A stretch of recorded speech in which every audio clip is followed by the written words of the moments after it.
তো বিকাশ থেকে লোন নেওয়ার জন্য প্রথমেই বিকাশ অ্যাপসটি ওপেন করুন। পিন নাম্বার দিয়ে ওপেন করার পর আপনি এই যে ডান পাশে যে লোন নামক অপশন, এখানে ক্লিক করুন।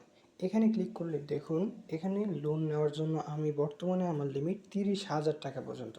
এখানে যদি আমি লোন অপশানে ক্লিক করি এবং এগিয়ে যান অপশানে দেওয়ার পর আমি যদি আবার এগিয়ে যাই, সম্মতি দিয়ে যখন পিন নাম্বার দিব, যদি আমি এখানে এখন পিন নাম্বার দিয়ে এখানে ক্লিক করে ধরে রাখি, তাহলে কিন্তু আমার অ্যাকাউন্টে 30,000 টাকা চলে আসবে। ইনস্ট্যান্ট কিন্তু আমি লোন নিতে পারছি বিকাশ থেকে, এবং সেটাও 3 মাসের জন্য। তো এখন বিষয়টা হচ্ছে, আমি আপনাদেরকে বিস্তারিত বলি। আমাকে কেন 30,000 টাকা লোন দিচ্ছে এবং এটা কে দিচ্ছে? এটা হচ্ছে মূলত বিকাশ একটি মাধ্যম। লোনটি দিচ্ছে হচ্ছে সিটি ব্যাংক। এখানে এই লোনটা আমি 3 মাসে পরিশোধ করতে পারবো, এবং এখানে সর্বনিম্নে আমি লোন নিতে পারবো 500 টাকা।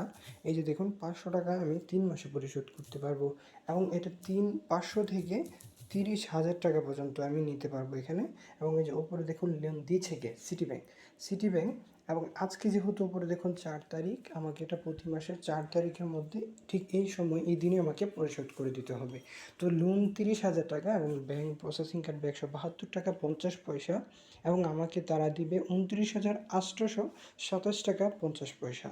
এবং মোট ইন্টারেস্ট দেওয়ার পর আমাকে যে টাকাটি প্রদান করতে হবে সেটি হচ্ছে, আমি প্রাপ্ত অ্যামাউন্ট আমাকে দিতে হবে 30,456 টাকা 14 পয়সা।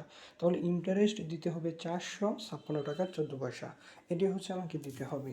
তো এইটা হচ্ছে সিটি ব্যাংক দিচ্ছে, এবং এই যদি আমি এটা 7 দিনের মধ্যে পরিশোধ করি তাহলে জিরো ইন্টারেস্ট।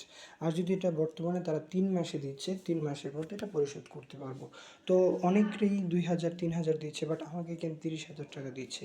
এর কারণ হচ্ছে আমার লোনের যে লিমিটটা। কারণ আমার যে লেনদেনটা আমি যদি দেখাই, আমার লেনদেন মোটামুটি ভালো। প্রতি মাসে আমি যদি ফেব্রুয়ারির লেনদেন দেখাই, যেমন এটি হচ্ছে আমার ফেব্রুয়ারির, এবং এটি হচ্ছে আমার মার্চ মাসের লেনদেন। মোটামুটি দেখতেই পাচ্ছেন যে আমার কী পরিমাণ লেনদেন হয়। তো আমার এই অ্যাকাউন্ট দিয়ে মোটামুটি অনেক লেনদেন হয় এবং সবসময় টাকা থাকে। এই যে দেখুন এখনও টাকা আছে, এবং অনেক রকম সার্ভিস কিন্তু আমি ব্যবহার করছি তাদের। এই যে এখানে আমার সমস্ত সার্ভিস, যেমন send money, mobile recharge, cash out payment, add money, pay bill, savings. আমি যদি সেভিংসে গিয়ে দেখাই, দেখুন ওদের কাছে আমারই একটা জামানত আছে। আমি যদি আবার ক্লিক করি তাহলে দেখতে পারবেন আমারই একটা সেভিংস আছে 7টা 1,000 করে। তো ওদের কাছে কিন্তু আমার একটা জামানত আছে। তো যেই কারণে এত টাকা বিকাশ লোন দিয়েছে। যদি আপনারা নিতে চান, অবশ্যই আপনারা সর্বপ্রথম যেটি করবেন, তথ্য হালনাগাদ করে নেবেন। তথ্য হালনাগাদের পর অবশ্যই অ্যাকাউন্টে লেনদেন করবেন, এবং পর্যাপ্ত পরিমাণ মাঝে মধ্যে ব্যালেন্স রাখবেন। সমস্ত সার্ভিসগুলো তাদের ব্যবহার করবেন, এবং প্রয়োজনে একটি সেভিংস খুলবেন।